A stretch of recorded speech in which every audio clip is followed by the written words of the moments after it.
और अब चले खबरों में आगे बढ़ते हुए इस बीच एक बड़ी खबर आपको बता दें कि बिहार के सीएम से अमित शाह ने बातचीत की है। नेपाल से आई तबाही पर गृह मंत्री ने चर्चा की है। तो बिहार के इलाकों पर भी इस वक्त खतरा मंडरा रहा है। एनडीआरएफ की कई टीमें 6 जिलों में रवाना कर दी गई है। कोसी, गंडक, गंगा से सटे हुए इलाकों में अलर्ट जारी कर दिया गया है। तो नेपाल में जिस तरीके की भारी तबाही बाढ़ को लेकर के देखी गई, उसके बाद से सतर्क अब भारत भी हो चुका है, क्योंकि नेपाल के कुछ क्षेत्रीय इलाके भारत के राज्यों से जुड़ते हैं और इसी वजह से वहां पर अब अलर्ट और बढ़ा दिया गया, खासतौर पर बिहार के कुछ क्षेत्र, और वहां 6 जिलों के लिए एनडीआरएफ की कई टीमों को रवाना किया गया है। नेपाल से आई तबाही के बाद से गृह मंत्री ने बिहार के मुख्यमंत्री से बातचीत भी की है और उनसे तमाम अपडेट्स भी उन्होंने लिए हैं। और साथ ही साथ ये कहा जा रहा है कि अब ये पूरी तैयारी की जा रही है कि कैसे उन इलाकों की सुरक्षा को और बढ़ाया जा सके जहां इस वक्त गंगा का जलस्तर भी दिन पर दिन बढ़ता चला जा रहा है। तो ये भयावह तस्वीरें जो इस वक्त आप देख रहे हैं, दरअसल ये नेपाल की उसी बाढ़ की तस्वीर है जो इस वक्त सोशल मीडिया पर भी वायरल हो रही है। तो अचानक फ्लैश फ्लड की शुरुआत हुई और फ्लैश फ्लड के आने के बाद से यहाँ स्थिति इतनी खराब हो गई जिस वजह से कई लोगों का घर टूटकर बह गया।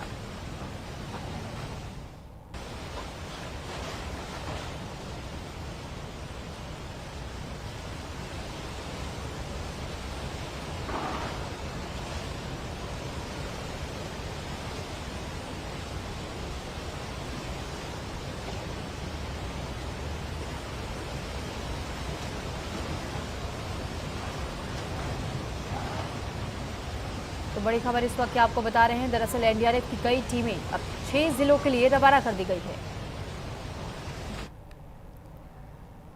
खबर नेपाल से, जहां नेपाल में आई बाढ़ से भारी तबाही का इस वक्त हर ओर मंजर देखा जा रहा है। दरअसल जो तस्वीरें अब सामने आ रही है नेपाल के रसुवा इलाके का, ये बताया जा रहा है जहां कई इमारतें पूरी तरह तबाह हो चुकी है।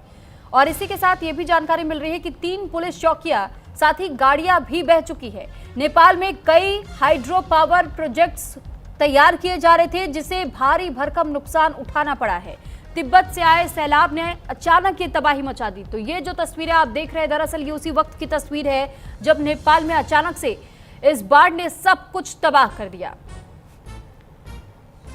तो गंडक नदी का जलस्तर अचानक बढ़ गया। वहां पर जो पास के इलाकों में घर बने हुए थे, जहां पुलिस की चौकियां थी, कई वाहन बह गए, कई घर टूट गए, पुलिस चौकियां बह गई। यहां तक कि 1000 से अधिक लोग अब तक गायब होने की जानकारी मिल रही है।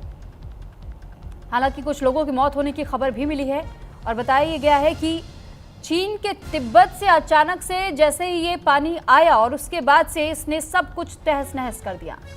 नेपाल में कई हाइड्रो पावर प्रोजेक्ट्स पर काम चल रहा था और इन प्रोजेक्ट्स को भी नुकसान पहुंचा है। और इस वक्त पटना से संजीव राय हमारे साथ जुड़ चुके हैं। संजीव, जानकारी चाहेंगे आपसे कि गृह मंत्री की बात तो हुई है मुख्यमंत्री से, लेकिन अब तक किन जिलों में खास तौर पर व्यवस्था और दुरुस्त करने की कोशिश की जा रही है ताकि वहां पर किसी तरीके का ऐसा तबाही का मंजर ना देखने को मिले? देखिए, निश्चित तौर पर नेपाल से हमेशा ही बिहार को कह सकते हैं कि एक शोक रहा है और दंश रहा है। और जिस तरह से गंडक, कोसी, ये तमाम नदियां पहले से ही कह सकते हैं कि अलर्ट पर था बिहार। और आपको मैंने पहले भी दिखाया था कि गंगा में किस तरह से उफान है। तो अब कहीं ना कहीं नेपाल में ये जो त्रासदी आई है उसके बाद इसका सीधा असर जो है बिहार के उत्तरी इलाकों में पूरी तरह से अब दिखने को मिलेगा। क्योंकि जो गंडक का इलाका है, कोसी का इलाका है, उसमें पश्चिम चंपारण है, पूर्वी चंपारण है, मुजफ्फरपुर है, बेतिया है, तमाम ऐसे इलाके जो कि उत्तर बिहार के इलाके और नेपाल से सटे जो तमाम जो कह सकते हैं जिले हैं, उन पर इनका सीधा असर देखने को मिलेगा। और निश्चित तौर पर अब याद आ रही है मुझे वो करीब 15 से 18 साल पहले जो तबाही दिखी थी और ऐसे में पूरा का पूरा गांव डूब गया था। और अब जो बात हुई है बिहार के मुख्यमंत्री और गृह मंत्री के बीच, निश्चित तौर पर जो एनडीआरएफ और एसडीआरएफ की टीम है उनको अलर्ट पर रख दिया गया है। और निश्चित तौर पर जो ये तबाही आई है उसका सीधा असर जो है बिहार पर देखने को मिलेगा।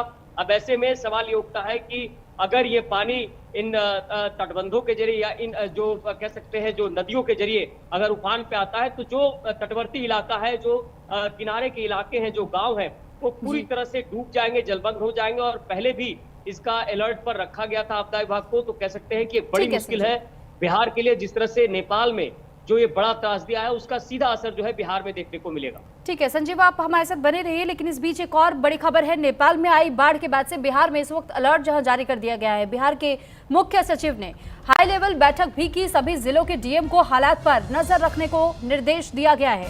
गंडक कोसी के प्रभाव वाले इलाकों में इस वक्त अलर्ट है। बताया जा रहा है कि जितने भी इलाके हैं वहां डीएम को यह आदेश दिया गया है कि इन इलाकों पर नजर रखे।